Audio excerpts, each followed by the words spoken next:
My name is Lynn Allen, and I'm the director of the School of Visual Arts here at Boston University. Welcome to the first Contemporary Perspectives lecture series of the 2008-2009 academic year.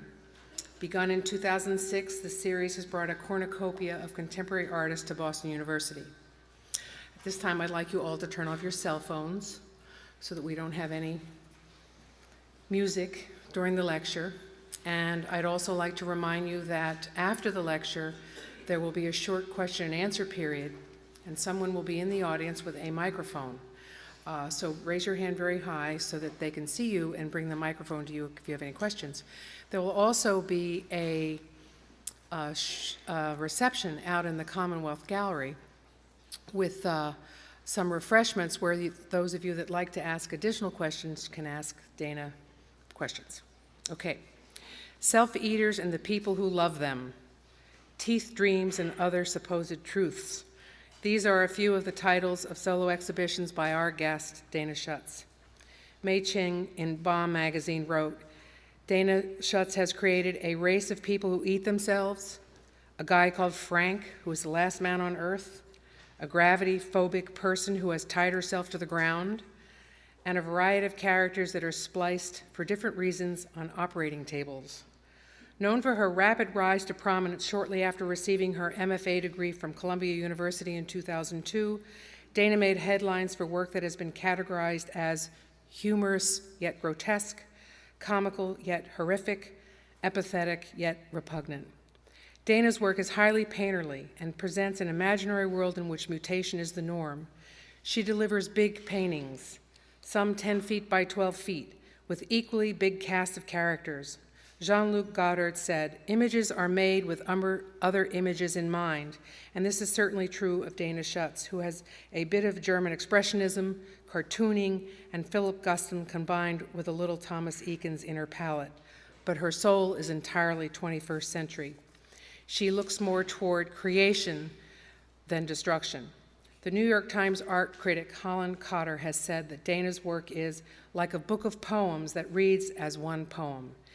This kind of completeness is hard to achieve. Please join me in welcoming Dana Schutz to Boston University.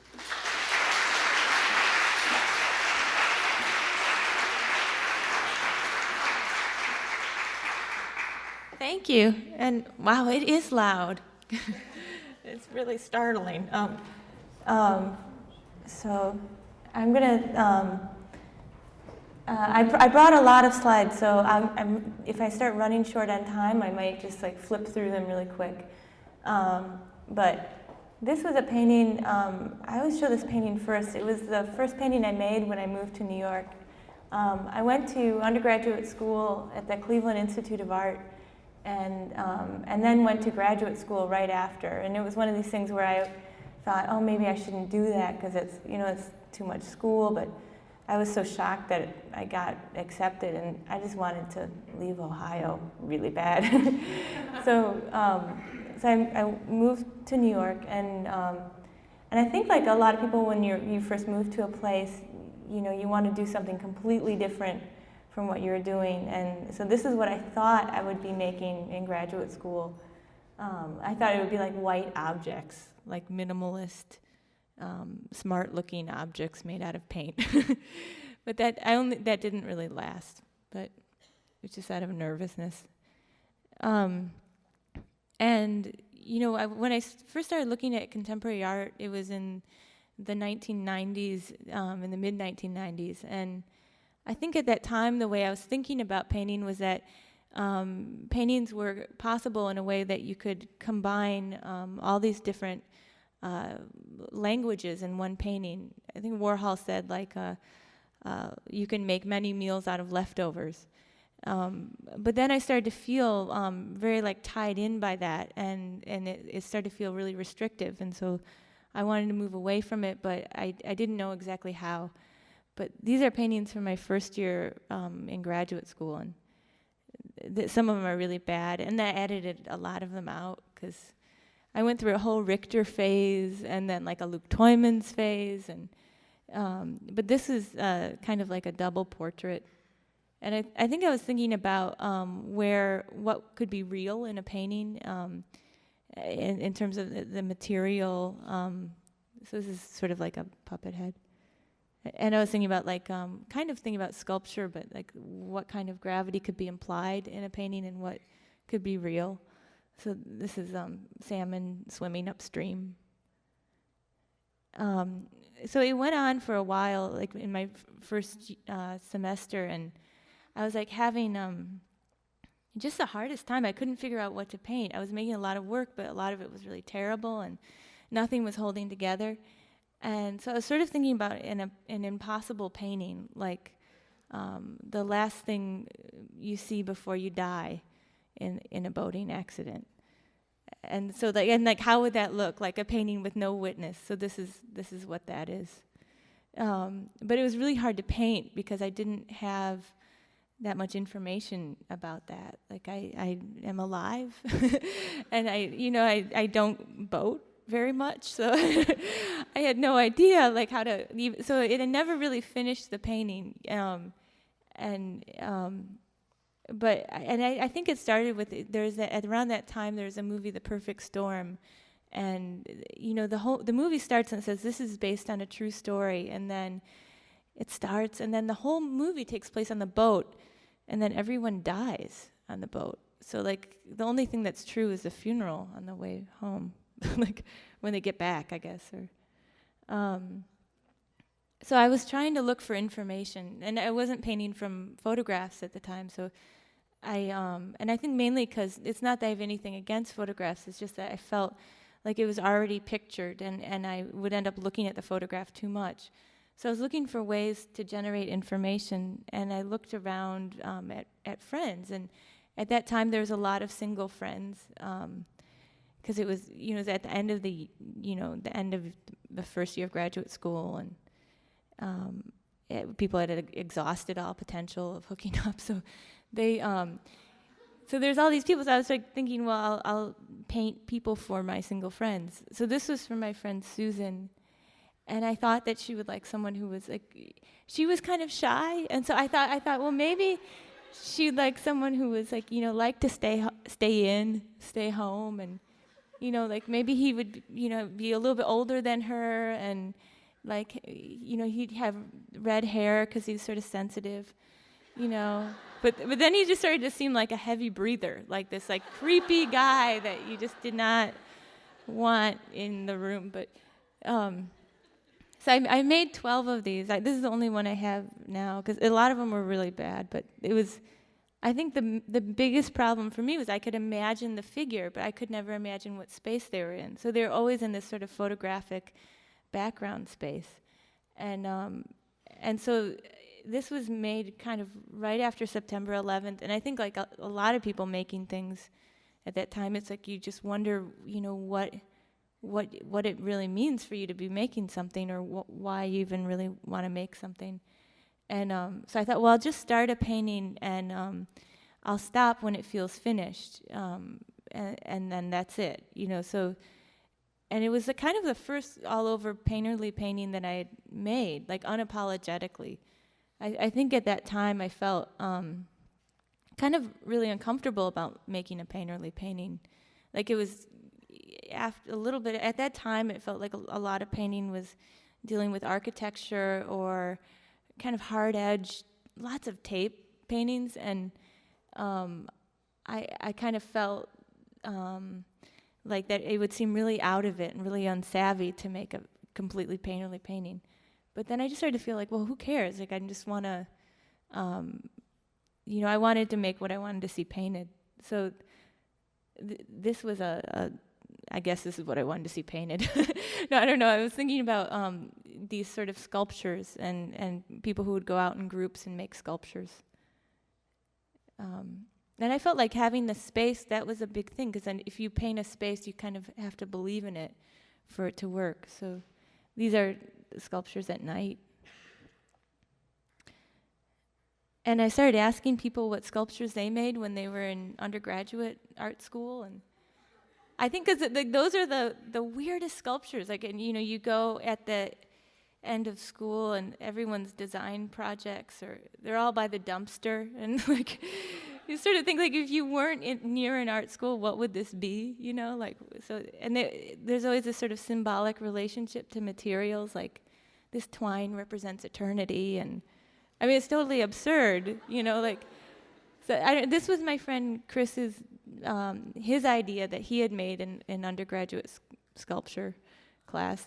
It was supposed to be about the death of rock and roll and Kafka. I don't know, but I don't know. But I was thinking about them, that they could be in these sort of landscapes, kind of an outside of a, maybe not a super cultured space. And I was painting sneezes at the time. And I think the reason why I was interested in sculpture is that premises are real. Like it's not so surreal, but it sort of like proposes itself as I'm an object, I'm a real thing. And then I was thinking about it would just be really hard also to paint a sneeze, because it's such a moment and it's something that you can't really take a picture of. And so I wanted to paint it in a way of like how she could be feeling as she was sneezing. So, and then this was a painting that I had ended up making a kind of series of paintings afterwards. And I was sort of thinking again, maybe this was coming out of the imaginary people for people, people loving people. No, but and I was thinking of The Last Man on Earth from Observation. And I was sort of interested in that kind of situation, not necessarily as a narrative, like where we would find food or then this happened, and but I was thinking about it as more of a framework. So there would be a subject, but it was more of a question like, why would you be painting in that kind of situation, and who would the audience be, and like what would the paintings mean in that situation? Would they even be art? So I was thinking, and then who's to say if that's really how he looked anyway? Because there's only one viewer, you know. So so that was him. But I was trying to imagine like how he would look. So he was kind of an amalgam of different people. I thought he would have a work shirt and maybe a comb over, like maybe I'd worked in an office and time had gone by, and then he has my friend Pat's eyes in there. And I killed him right away because I didn't want it to be like this sort of linear narrative. So I thought that maybe he could just keep on being recycled. Like he could, you know, die and then come back to life, or something about that horizon too. It was just a space with no events, and I thought that in that way a narrative would be really hard. So this is him as a proboscis monkey. There's always, like in art studio buildings, there's always these like National Geographic magazines all around. So that was what was around, these proboscis monkeys. And then this is him. He's just reclining, and he's sort of posing for me. I don't know, but I think at this time I started thinking about color. I think before I was much more interested in paint as a material, kind of for building, or even just in a more of a physical sense. But I started thinking about it about making these paintings that could be potentially really garish, and that was also at that time uncomfortable. But like that it was like a subjective situation anyway, so who's to say what color the person is? But I think about color, at least in these paintings, as something potentially painful, or like a really intense sunburn. So I initially thought I would be making all these paintings of them like over and over again, and then I got really antsy, like kind of bored, and I wanted to make other paintings. And then so in that type of situation, I was thinking about like, well, what if I could make other people out of them? So this is him as the band, the Breeders. Like those two Henry Moore shapes, that's like each a half of his body. And I couldn't remember the other members of the band. I just could remember there's two women, Kim and Kelly Deal. But I was thinking about what would a group of people be? They could be a band or a family. And I just painted him as them because I liked the fact that it was two women, but also that he, it was just also the last CD I had gotten at that time. And I was thinking about other objects that could wash up from the real world that maybe had a function, but if they don't work anymore, what are they? They're just objects. He needs some skin cream or something. Yeah. Ooh. This is a painting of slugs. But it's like I was thinking about a moving wall, like something really unstable. And this is a still life made out of them. Some of them I'll just go fast through just for the sake of time. And this is him at night. And this painting's sort of larger. It's, I think, like 7.5 feet by 5 feet or something. Or no, by 6 feet. But I was thinking about that could either be a camera or it could be a painting. It could be capturing him, or he could be making it, or it could be making the stars, like a planetarium. And then he's just dead here, because I said so. No, but I don't know. It's hard to tell from the image, but the paint kind of bumps up, like there's two sort of lumps in the painting, kind of like two breasts or something. But so then at that time I was really, I didn't know what to be painting next, and I started making these paintings I started thinking about abstract painting a lot, but not really knowing how I'd make an abstract painting. I think I was interested in it because of that, and because I felt at that time that it was like abstract painting kind of in the past had, there'd be sort of a dominant ideology at that time, and I felt like specifically now there didn't seem to be a dominant ideology. So how would abstract painting function? But I'm not an abstract painter at all. That's a zebra. Or it was going to be a pile of zebras, but then it turned into one. But I feel like I need narrative information to make the paintings. A lot of these paintings, I was thinking about the brush strokes almost like building, like as a way to almost build the subject. And with these paintings, I would start with like an underpainting, and then I mix paint for a really long time, like for a day beforehand, so I don't have to stop while I'm painting. If I need a new color, I'll mix it then, but these are people running. But kind of, I was thinking about like a fast motion scene, but that's sort of frozen in the middle of the painting as like a abstract painting. And this is an abstract painting. There. I don't know, I went through this like horrible time like a couple years ago. I was making all these abstract paintings, and I felt like it was like almost like a performance artist or something, because I didn't know how I was going to approach them, and then I was just throwing them in my back closet. They were terrible, and I'd just be like, where do I put the triangle? It was really frustrating. And then, but I liked this one. So there was like two that I made that I liked out of that time. But, and this is a painting of P.J. Harvey.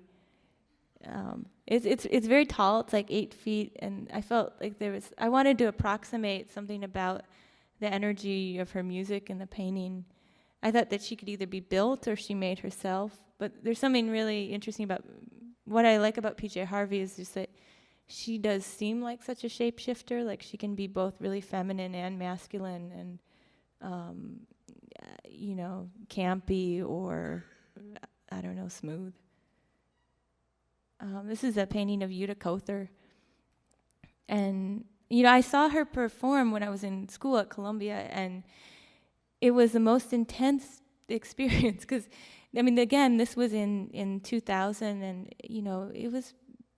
People were pretty. I really love the people who I went to school with, and I would actually work in the studio building with a lot of them now. But I remember when she performed, she was sort of enacting a lot of avant-garde language. Like there was a very manifesto, and it was very German. And she was like beating the ground with a hammer, and And I just remember feeling like, wow, this is really embarrassing. But then I thought, well, that's actually really cool because, it's a big thing to be embarrassed by art. I think that's a really important thing. Because then it means that, it may not be something that you're comfortable with and part of it was that she was kind of enacting this kind of cliche, but almost like willing it to be like a real thing, like if it could be an avant-garde experience. And I just thought that was really amazing. So I wanted to make a painting to try to approximate that, and then it may have failed, but I don't know. That's her. So this is a rough painting, but so at that time I was like making these, trying to make these abstract paintings, and then these large women, and I was feeling really frustrated. I was up in Harlem. I had graduated from school. A lot of my friends were still in school, and I was feeling really overwhelmed. So I just started making these drawings that were just doodles, and they were like people who could eat themselves. And I never thought, I'm like, oh, this is just like something, I didn't think that I didn't really think about it like my work, like something that I would make paintings of, because I just thought, oh, that's just like weird therapy, like bad therapy, and it's really, awful. But then I started to really like them more than what I was doing at the time, and I started to feel that they had a lot to do with abstract painting in a way. They were like mapping out their boundaries within the picture. But I started thinking about it like this is a person eating their foot. But I started thinking about it that they, what if they could eat in that situation, if you take death out of the equation, if they ate themselves and then they could digest themselves, but they could build themselves to be whatever form they wanted to be. So this is a person making new legs.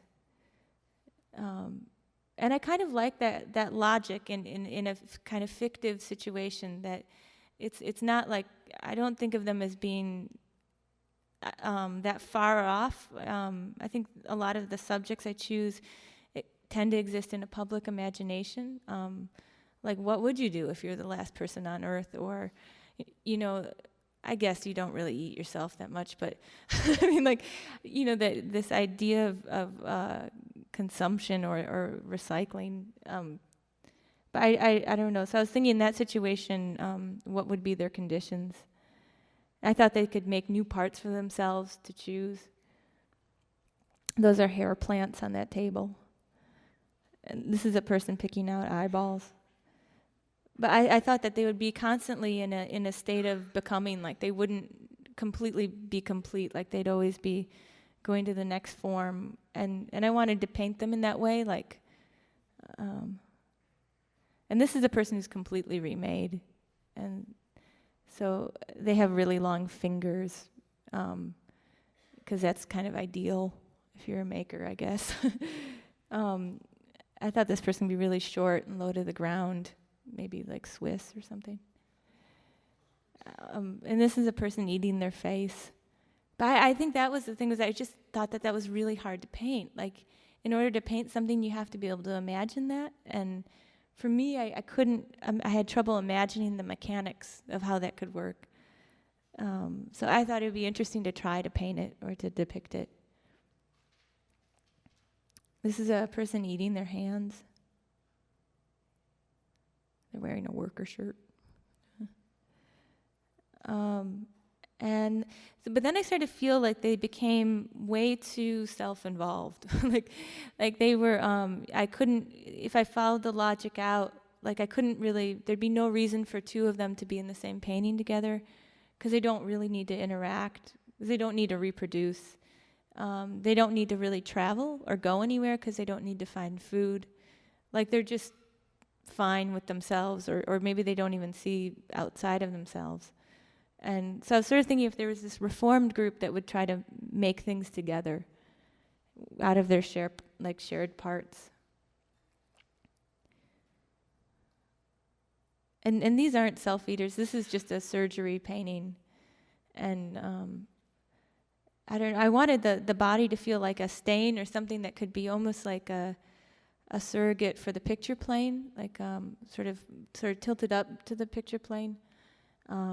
But I feel like that all the people who are working on the body aren't really communicating. Like they're all kind of involved in their own thing. And I was sort of thinking about what would be the ultimate communal activity would be to build a building.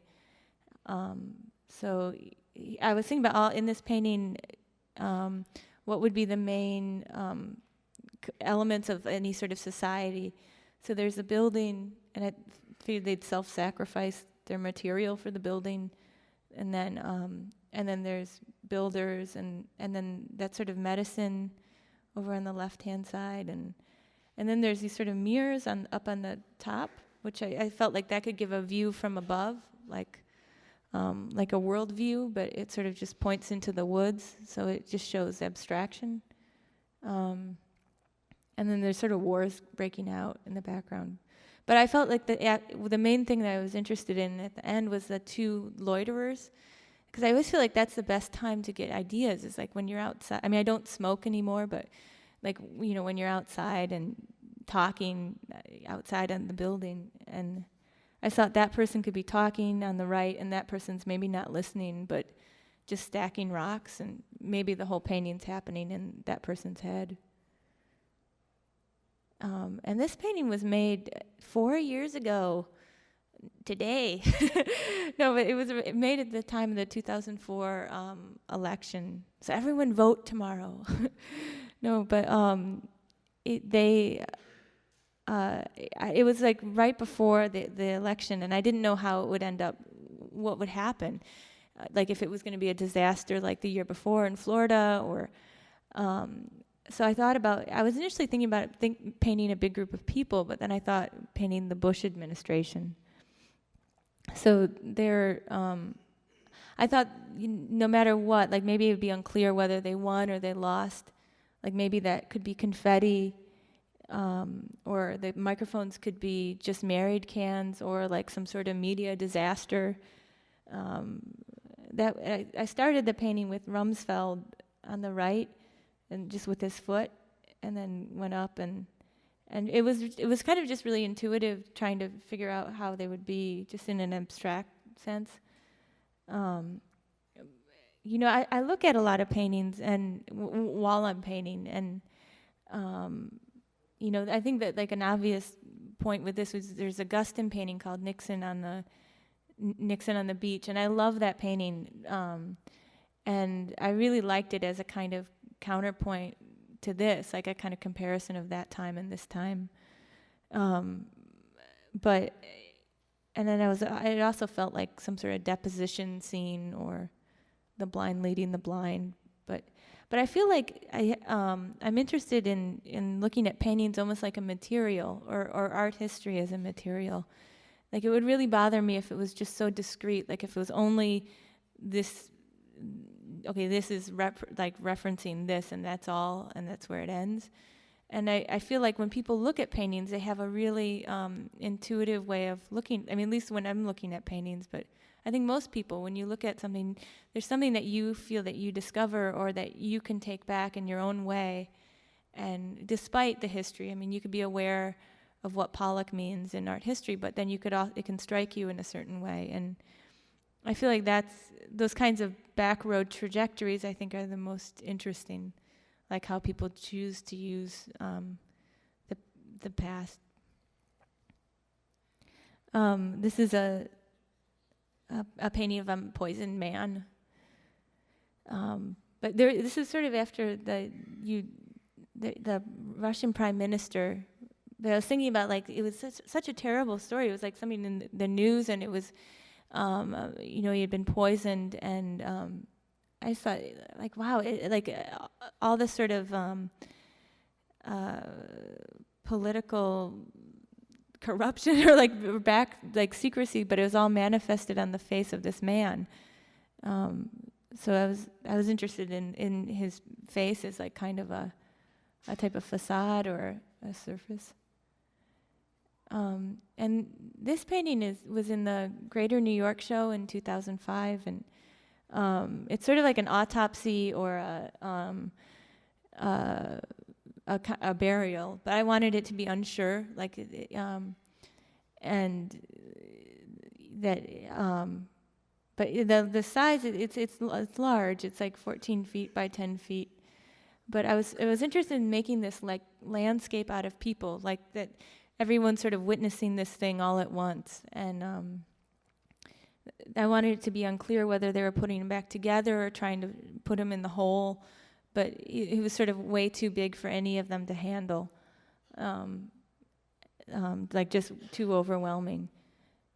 And I think a lot of there was a lot of paintings that sort of reference the, like the Eakins painting, that then I felt like that those paintings had a lot to do with a kind of worldview of like science, and I was more interested in this being a kind of irrational type of scene.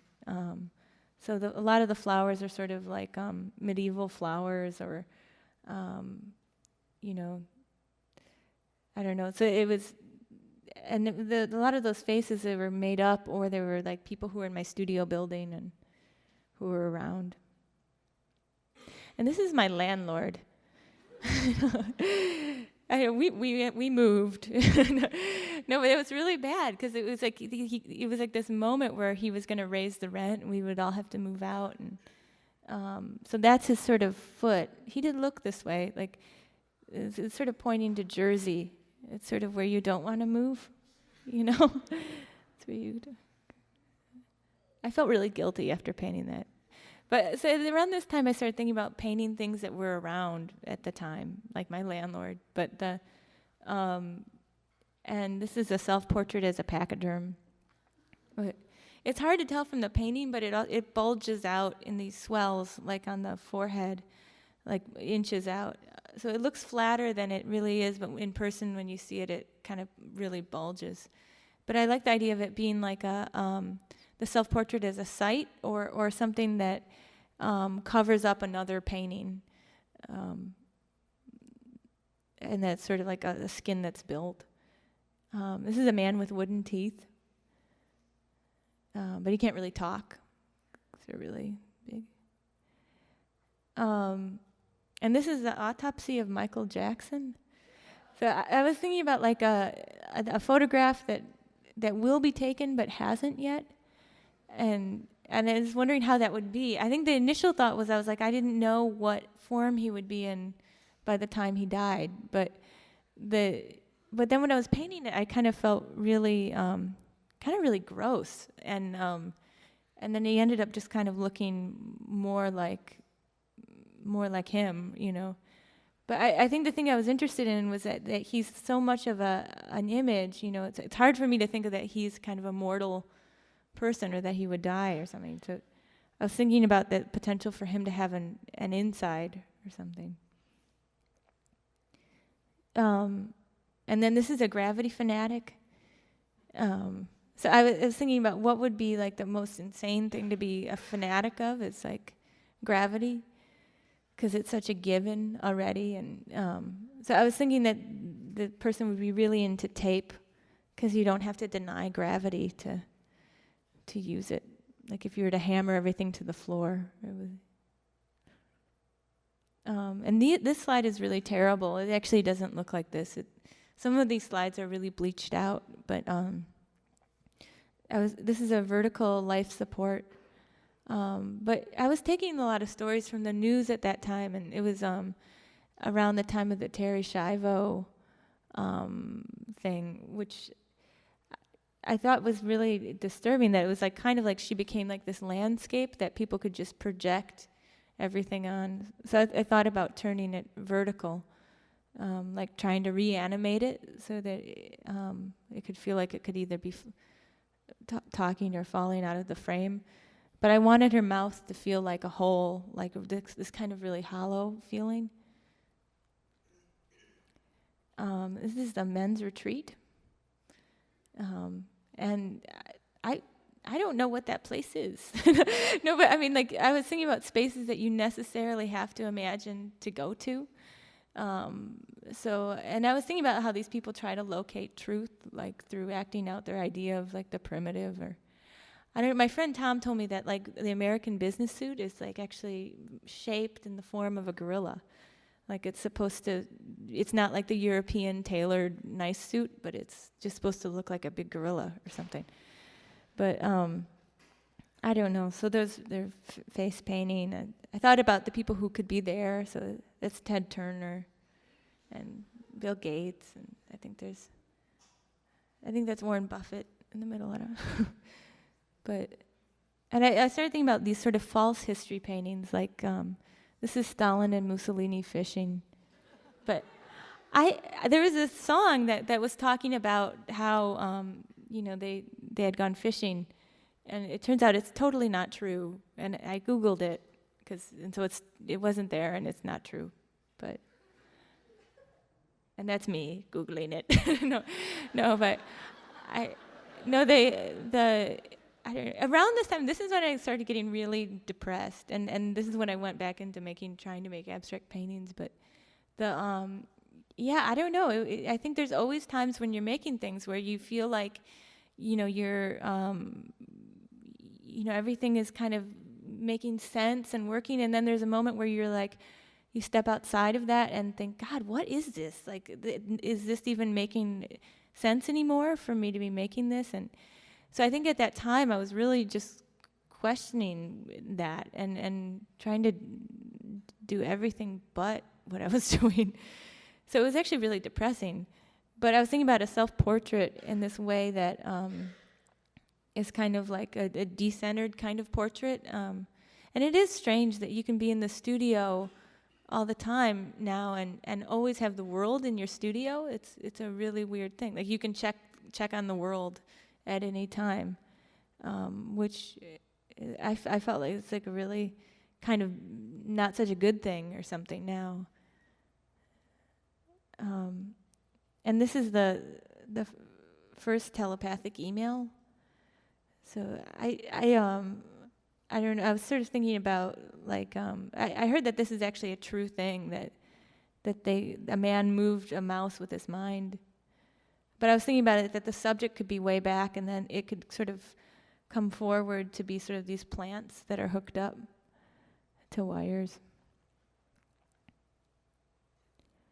This is a painting of like a relic of like the 20th century.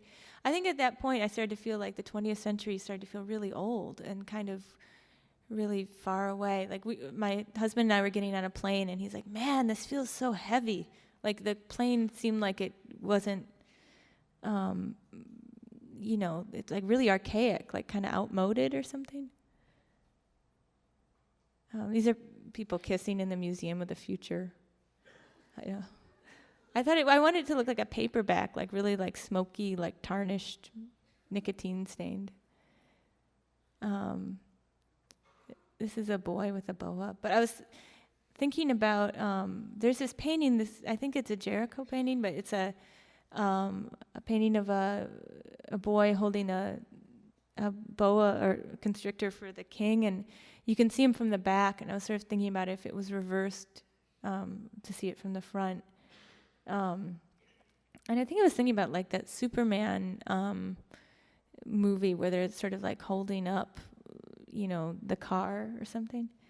But in back of them, I was thinking about all these objects that maybe won't work in the future, like record players, and I think there's telephones and abstract paintings, and they'll always work. But I mean, I was just thinking like things from the 20th century. And this is a painting of them. I was thinking about how much information do you need before you feel like you really know a painting. So this is sort of like the Mona Lisa turned. But I always feel like that painting is like sort of the most mysterious thing about it is not her smile or her or anything. It's that landscape she's in. It's like this weird science fiction landscape, and there's nothing around for miles, and you just wonder how she even got up there.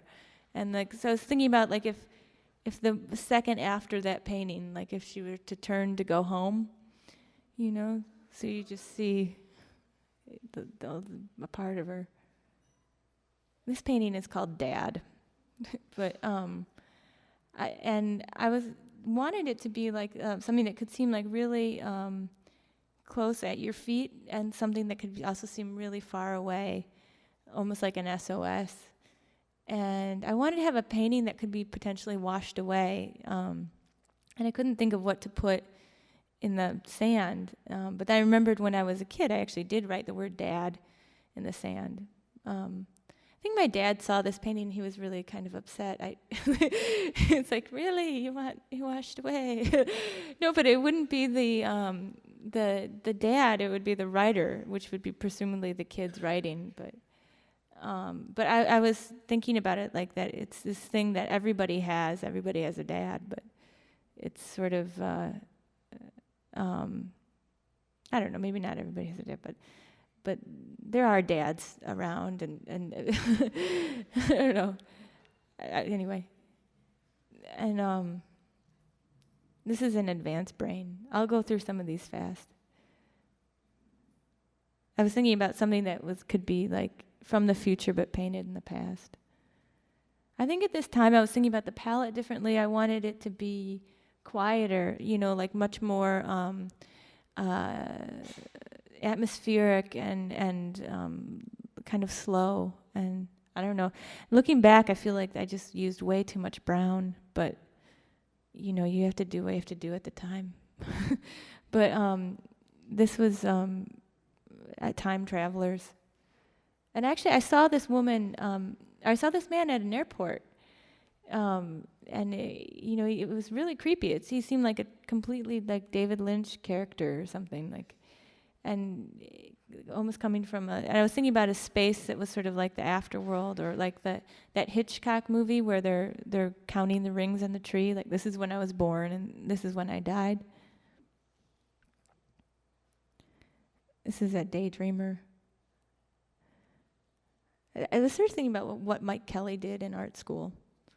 I don't know, probably slept in the grass. But the main thing was I was thinking about like the feeling of the grass, like very prickly, and this sort of acne scarred skin, but the kind of I don't know, nocturnal stain on the pocket.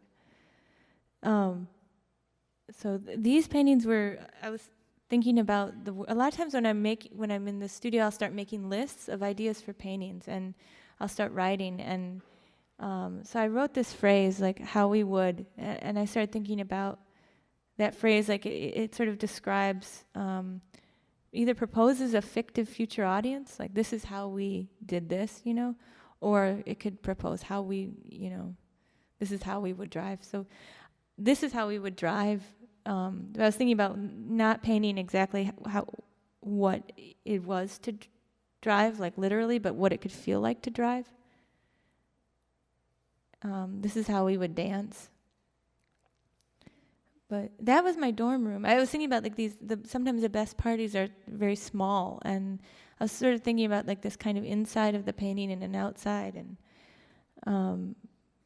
the sort of writing, I felt like it could be this sort of separation that could be almost like a secret language, or kind of a kind of abstract intervention into what was happening.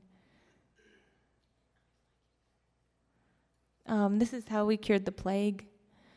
And I was thinking that like maybe all the people, they couldn't leave the room until they find a cure for the plague. So I was thinking about a public space that had been turned private, like a space kind of like Grand Central, and in a lot of like these big spaces like hardware stores, there's always birds flying around. So I was thinking about like that sort of outside getting in, or the inside getting out down there. And there's something about sharks. I just felt like it's like this kind of, like they're kind of floppy. It's like a giant shark costume or something. But they always seem really terrifying to me, like kind of soulless or something. This is how we would give birth. And this was I started writing a list, like how we would talk, how we would give birth, and do I have how we would talk on there? Yes, I do. Oh, wait, sorry. and this painting I didn't think I was going to make at all, because I just thought that's really embarrassing, but I thought, well, I don't know what that's like. So, I mean, I imagine it's probably pretty painful. So I could only misrepresent it. So, but I was thinking about if I made the painting, there had to be some sort of escape route. So I was thinking about a focus object that not only the mom, but the viewer could go to or something. And I started Googling these landscapes, and there's something about there was one landscape in there that actually did look like a kind of female downtown area, and like and I was like, well, I can't use that. That's like, that bounces back too much, and but then there's this sort of, so I mixed that with this sort of Bierstadt painting, which I really like that feeling, because that palette in those paintings, because it kind of feels like this sort of bug caught in amber kind of thing, and but I didn't think about this till after I made the painting. But there was the movie 16 Monkeys. There's a scene right before the guy is about to go under to go to the future, and he stares at this landscape, and there's something about those landscapes where they feel like the future and the past, like this is where we'll go to build the house. But I don't know, I started thinking about it like that could be this sort of space, and this is another space that's sort of uncharted, like kind of raw canvas kind of space. I wanted her lower, I'm talking too much about this painting. I swear I'll move on. No, but I was thinking that like I wanted her head to be detached from the rest of her body, or like her lower half of her body to look like kind of a Hieronymus Bosch thing. But I was also thinking, if that's nature, then what's that? Or if that's culture, then what's that?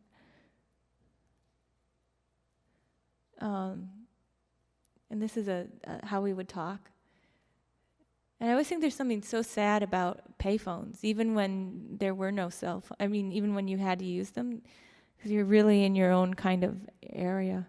But I wanted the phone to be almost melded to her head, and that she might, leave. But the marks would still be there.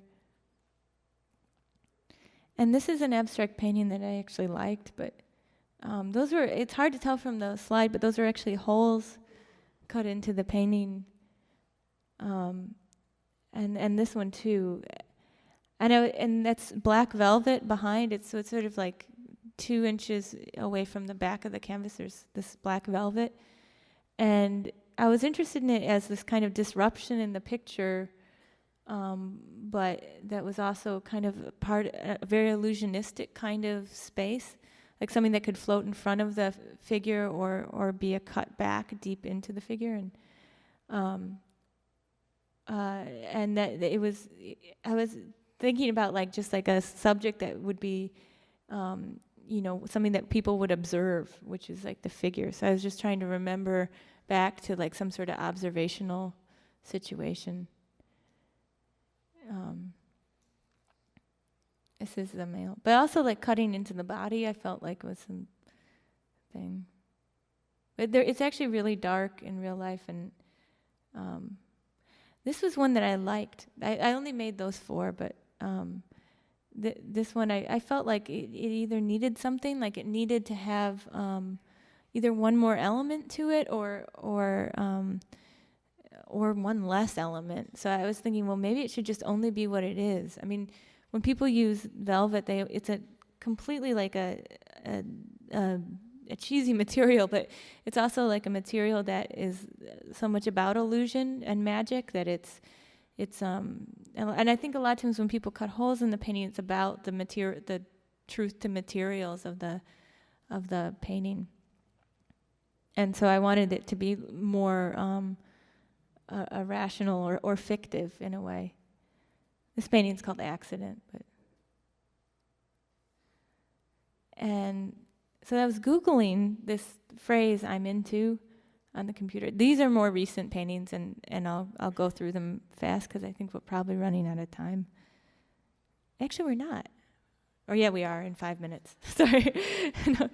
But this is "I'm into Jesus," And I was sort of taking these phrases from the internet because I think that people, I was thinking about the painting space as like a space where you could drag in information and these sort of phrases as a framework. I think people like kind of make portraits of themselves by their interests. Like, I'm into skiing, you know, book collecting, and hair or something. So, and I was sort of thinking about how that could like spark an idea for a scene in a painting. But I was also thinking about these crime scenes. Like, I kind of wanted to not paint the figure, but make these still lifes that kind of revolved around a figure that was missing. I'm into minimalist tattoos. But it was amazing though, someone is into minimalist, I mean, that's not that shocking, but there was like a list of things, and it was like, I'm into small houses, I'm into lemur racing, I'm into armhole shaping. More people were that was more popular than Bob Dylan. More people were into armhole shaping than Bob Dylan, I guess. I don't know. I'm into shooting in natural environments. But I was thinking about like a man in the desert, like the space of the desert as being a kind of horizontal, kind of ground zero space where you could pull things into. I was thinking about his man's living room sort of set up, or someone who's set up to a subject that's set up to be disappeared. And this is a painting just about distressed jeans. I was thinking about it's like this. There's no amount of horseback riding that can get your pants that way, but I don't know. I was thinking about like this kind of fake history, or like something that, yeah. And this is a boot, but I was thinking about these kinds of aerial spaces, or like really patterned spaces recently. This is a dog. This is kind of like the RCA dog. I was thinking it could just jump through the hoop and disappear. Something. And then these paintings are more recent, but I was thinking about like, well, what if something happened just outside the painting? That's not a hole, that's black paint. But if something had sort of burned the picture, but maybe burned like part of the picture, but not the whole picture. So this is a picnic. But it was sort of hard because you have to imagine a whole picture and then take half of it away, and I kind of liked it because it started to feel like that they could be almost cut out themselves, or these kinds of elements that could be moved around from one painting to the next. And this is a man eating chicken.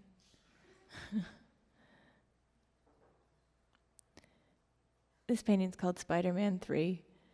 But I was thinking about, like, I saw these clay pieces on the sidewalk, and I thought they were really great. Like, they seemed like Pompeii or something, like really burned, bleached pink pieces of ceramic. But I was thinking about when people write into the sidewalk, and so I was thinking about something that could seem really, like, there for a long time. But, I mean, it was that summer where it was like the summer blockbuster of that time. I mean, Spider-Man 3 was not such a good movie, but I liked Spider-Man 2. I don't know.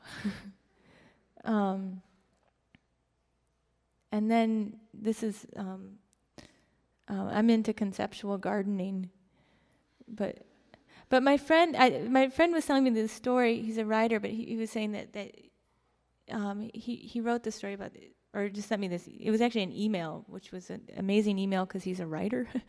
But he was writing about like how all the in the Colosseum, how it became the best botanical garden, and it was basically all the seeds and blood from all the animals that were taken there to fight. But I was thinking if someone tried to recreate this in their own backyard, and maybe they didn't have enough time to make to plant the plant, so they use these floral sheets and kind of I don't know. I thought it could also seem like a green screen too, like these two things sort of fighting. It's a terrible slide. It looks better in life, I think. And this is just a still life of things you could find by the beach. I don't know. I was thinking like what old people like, like the sea. I don't know. That's, that seashell can hear, and but maybe like something that was set up and then the people left to go off to the sea. But so that's it. Oh, thanks. Thank you. Okay. Do I turn this on? Can you hear me? Is this on? Oh, yes. The light is really Thank bright. you. Lynn's going to turn the lights on so that we can see people's hands so that we can take the microphone around. But is there anybody close that I can see that has a question? Aha, here comes the lights. Anybody? Yes, hang on. Just ask your question. Hi, how are you? Hi. Hello. I was wondering about the preparation for your paintings. I know before you said that you didn't really look at many photographs, but as your paintings progress, I mean, the space gets so complicated, vegetation, you have interiors, exteriors, the figure. I was wondering if you end up taking your own photos, if you Google photos and print them and collage them, if you sketch things, color studies, just kind of how do you prepare for these such large paintings? Well, they always start with like a thumbnail sketch, and it's mainly just to get the gist of what could be going on in the painting. So like, just to figure out where the horizon is and how big something should be in the painting. And I started looking at, when I got really depressed, I started like looking at images online, and it's actually something I want to get away from now, because I started to feel like the paintings started to get really tight. Like there's one period of time where it just got really tight, or I don't know, I just started to feel that, that I missed that was the way that I used to do it before or something. Just tried to figure it out on the canvas. But a lot of times I'll kind of imagine where a light source could be coming from, and I feel like that really helps with figuring out what could be happening in the space. And a lot of times it's just like building, like I'll make a space, like paint an area, like a room or a landscape, and then start populating it. And some things will be wet into wet, and then some things will be, dry, so it'll really sit on top. But yeah, I do spend a lot of time beforehand prepping and just trying to, I don't draw on the canvas, but, it usually starts with an underpainting. But, yeah. And I will draw friends' hands. Like sometimes I don't know how to draw a hand, and we'll ask someone around, will you pose for me with your hand, with your awesome hand? Yeah, so, yeah.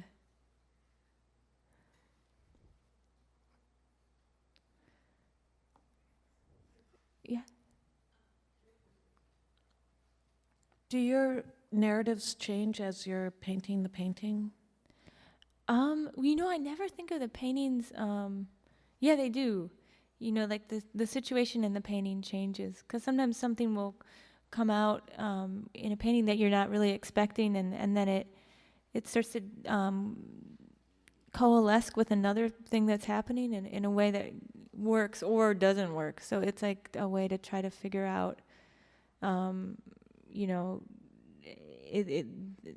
yeah, they do change. But I never think of it so much as like a real narrative with the painting. I think about it more as a situation. So, for example, like the picnic painting, it's not really like a real narrative there. It's just like a setting. Like, okay, there'll be people having a picnic, and they're kind of near Central Park, and the food is sort of French looking, like that, those kinds of information. But I think they were always kind of based on a subject, or the self-feeders, it'd be like, okay, here's a person making eyes. But I never think about like how they got there, or they're never part of a narrative within the painting so much. Yeah. I was wondering if, well, it seems like a lot of the paintings have a change. Each one that you showed had a change.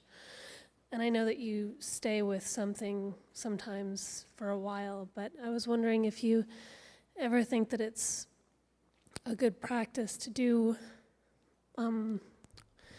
one thing over and over again. What are your feelings about that? I thought that would be a really good idea. when I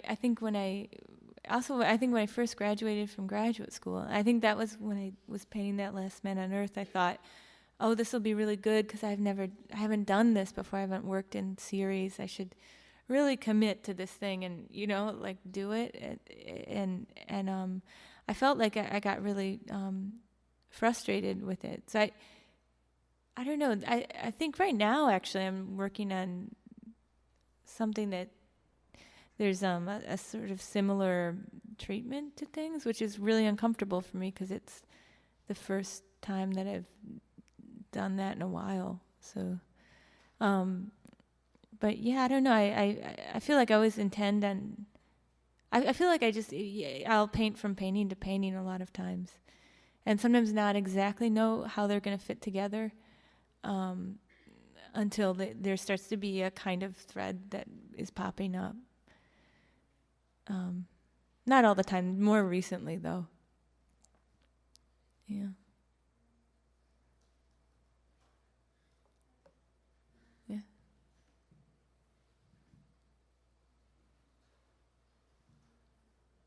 Hi, I'm really into paintings. They're really cool. What's your brainstorming process from going from phrase to painting?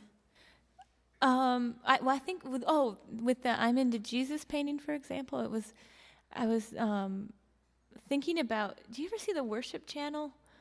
No, it's like really depressing. Like it's like this. It's a channel and it just says worship, like kind of like at the bottom, and then nothing happens on the worship channel except inclement weather.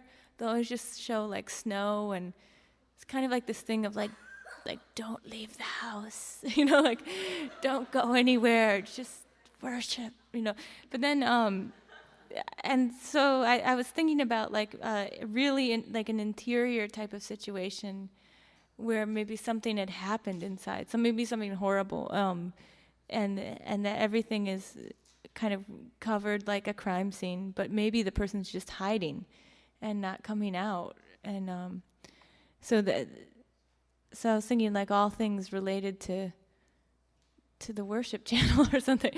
I thought it could be a really cold palette, like that sickly pink that is sort of in funeral home things, or maybe they'd board up the doors, or maybe there's something kind of supernatural happening 'cause inside, like things are floating off the ground, and so that's how I would start. I mean, and like the minimalist tattoos, I just thought that like it could be something like they're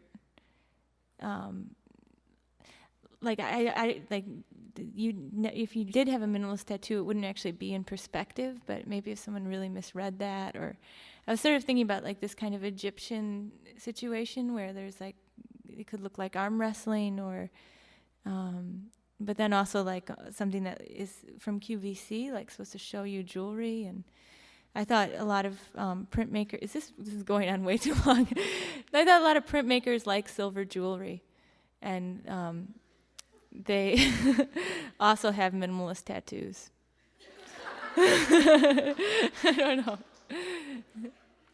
So I thought jewelry. Hi. How did you know you wanted to be a painter, and how did you earn your life after graduating? I knew I wanted to be a painter, I think when I was 15. But I remember I had a really rough time in junior high, I think probably like a lot of people.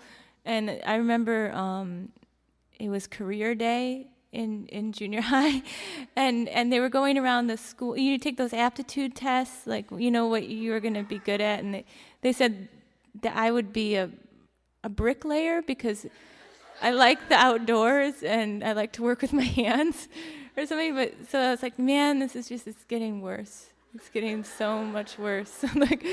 But then there was it was, on career day, the people from the career center came by, and there was someone there for commercial art, and I got really excited because I was like, I can do that. Like I just felt that the thing about making art was that you were kind of in control of it, or you were the boss of like whatever you put down on the page, if it was good or if it failed. And I think that at that age, especially, that was really empowering, you know, to feel like you could really control this thing.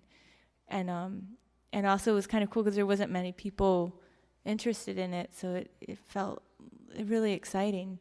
And so then I didn't go to the Career Center.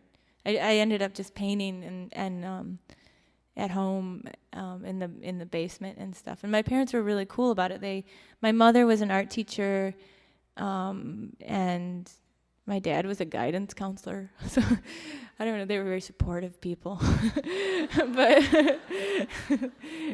yeah, but they let me use the basement and everything. So that and I remember feeling that I wanted to be a painter, and I remember the only painters that I knew, I didn't think that there was contemporary art, or that was that you could actually make a living from that ever. And so I remember telling my mom, like almost like trying to have a real serious conversation, like, Mom, I'm going to be a painter.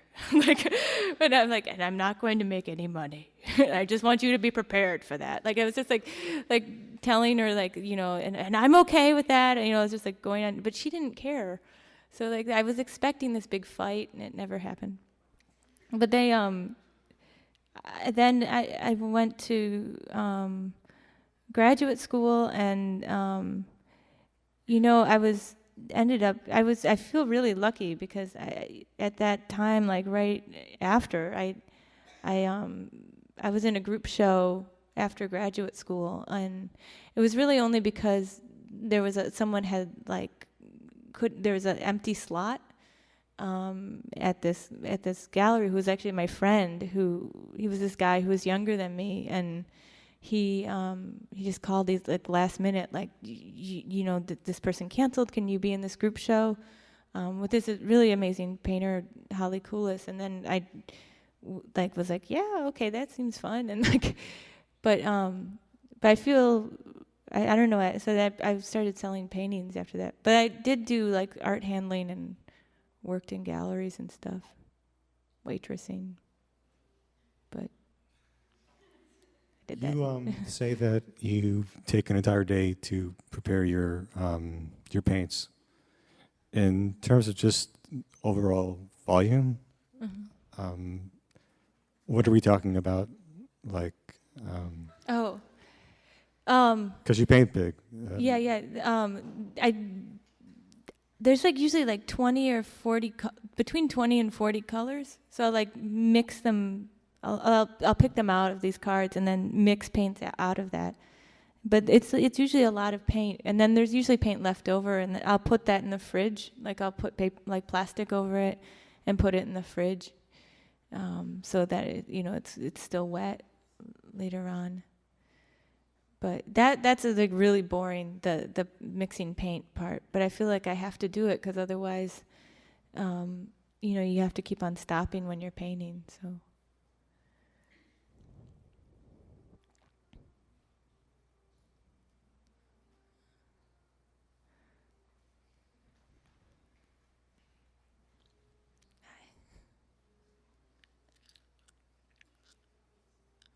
Hello. Oh, hi. I'm curious how you view either your or your painting's relationship with your audience. I'm just curious what you think you're conveying, what you hope you're conveying, maybe what you hope you're not conveying. When you talk about your paintings and your process, it seems like you're very just involved with your own curiosities. I wanted to try to paint this, or I was thinking about that. I'm fascinated with this. So I'm wondering if you do think about your audience at all and what it is people are going to think when they see your paintings, or if this is, if you try to stay inside your own head and keep everything very personal. Oh, I never think the paintings are totally personal. Like, I think there's an element to that are, but I feel like in some ways I feel like in some cases they mirror my feeling towards what's happening in the world, at that time, or systems that are going on in the world. But I do, you know, I'm happy if there's, I feel very open about like what kind of reception there is. Like I would never want the paintings to be too overdetermined, you know, like this is the only meaning for this painting, and it's, you know, I think that, you know, I'm like, I tend to, I like that, like if people see different things in the paintings. And in terms of the legibility of any of the stories, I think that in some cases it's I feel like it's more important for me the kind of attitude that the paintings have. Like that's the thing that I feel bothered by. Like if a painting starts having a feeling that that I'm not really into, or if it's all of a sudden, it's easy to feel when it starts to veer too far in one direction, like, oh, it's seeming too academic here, or it's, oh, this is just like, this looks like hot saxophone over here, I gotta get out, you know, like that kind of feeling, you know, and I do care about the viewer, the audience. I tend to think about, if I have an audience in my head when I'm painting, I think it's the people in my studio building, or sometimes random people float into your head. But the reason why I think the people in my studio building is because that they are artists, so they're aware of art, but they don't necessarily agree with me. So I think that that's good. Like then they all make different work. So, but I ask their opinion a lot.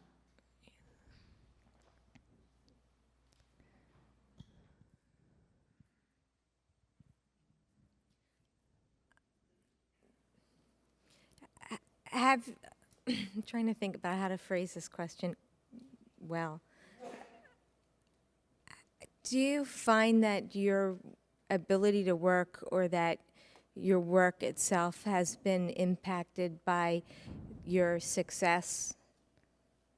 No, you know, I think not really. I mean, not in terms of like what I don't feel pressured to make things, and I feel like I always just want to be making what I want to be making at the time.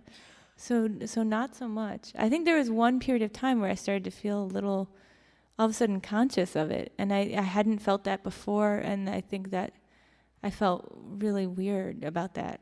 But it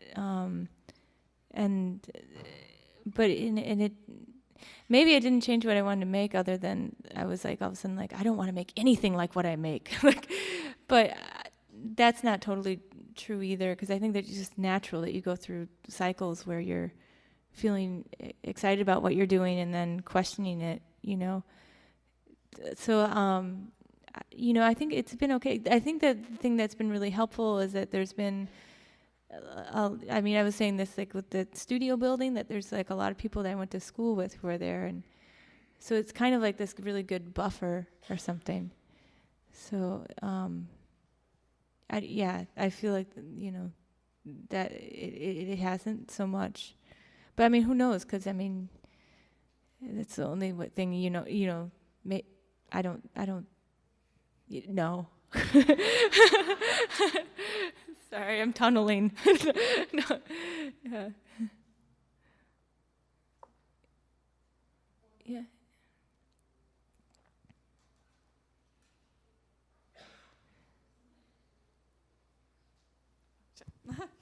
I just have a couple questions, so feel free to answer them briefly. First, I think that your use of light and color is really intelligent and very impressive. I was just wondering if you could talk a little bit more about your technique.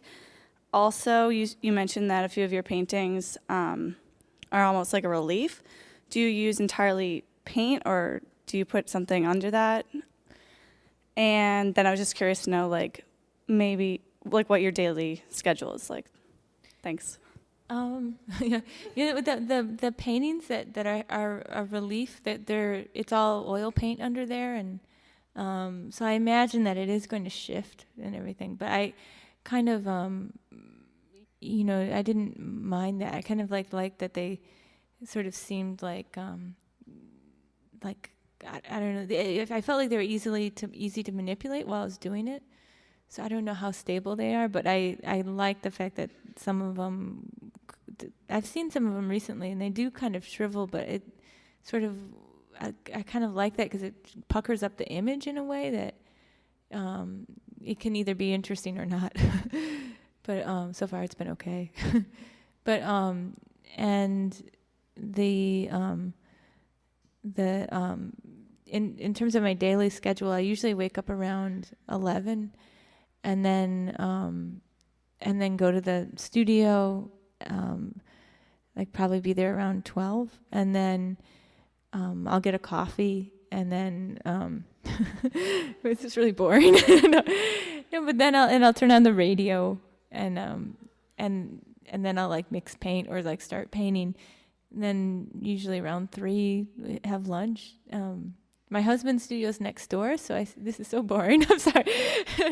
My husband's studio is next door, so like I can see him, and so we spend a lot of time at the studio. But and when it's going really well, I'm really painting most of the time. But then there's a lot of times where I feel like I actually just waste time. Like I'll like doodle or sketch or look through books or talk to someone else in the studio floor. So, but then I usually start painting around at nighttime and then paint until like 4 or 3 in the morning or something.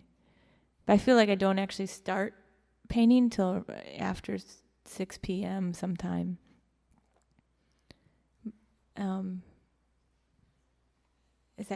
Did I answer everything? It's about your use of light and how, without working from photographs, you sort of create that. I went when I was in undergraduate school. We had like a really long foundation class, or not class, but like a period. It was like 2 years of foundation, so it was a lot of drawing from the model and stuff. And so I kind of felt that I think it's more just about trying to figure out where the light's coming from, and color also emanates a kind of light. So that it can be its own light source in the painting sometimes. So I think it's kind of like that, like just trying to figure out like where the light would be coming from and where it would be hitting. And I think is that, yeah. Oh, cool. Thanks.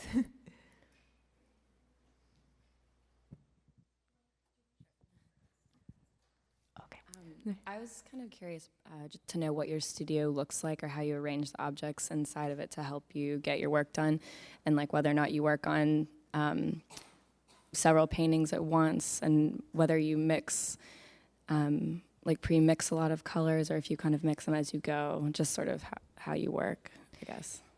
It's my studio's, it's pretty big. I used to have windows in there, and then I blocked them up. I was so excited about having windows for the first time, and then I got rid of them right away because I started to feel like the light was coming in and really distracting. Like it was bouncing off the painting, and it was, becoming a real problem. So I like blocked up the windows, and I kind of have this large paint table, and then there's sort of 3 tables. One kind of has acrylic paint on it, and then another one has oil paint, and then there's brushes. And I just paint on one wall usually, and there's a mirror in the studio that's on wheels that I can see the paintings backwards. So, because you can kind of tell when something's not right when you see it backwards, and then yeah, so and I work on one painting at a time usually, unless it's like going really bad, and then I'll put it aside, and then, but ideally I should work on one painting at a time. I think whenever I feel like when I was trying to make abstract paintings, I was working on those at different times, but yeah. But I like the kind of logic that goes on with just one painting, like you really get into that painting and try to solve the problems within it and stuff.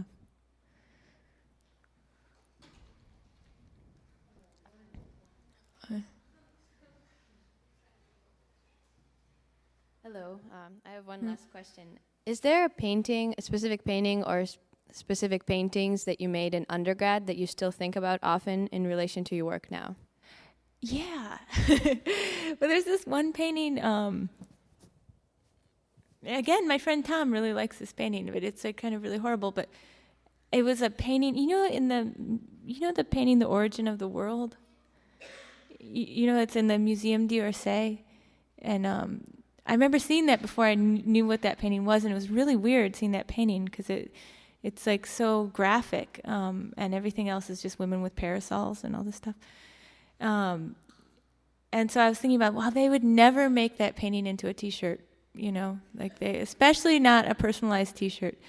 So at the time I made this, I was in undergrad, I was thinking about all these things well, this is about, high art and low art and there's, I don't know. But anyway, there was this kind of girl, looked like she was in the mall, and she's sort of wearing this shirt that says daughter. But she kind of looks really uncomfortable. But she has really tall bangs and an Eiffel Tower necklace. It sounds really bad, and it's not such a great painting. But it's it's really strange. And I could never make a painting like that now. And I tried, and it didn't work. So I don't know. And I don't know where that painting is now. I just have a old spotty picture of it. Thank you. Thank you so much.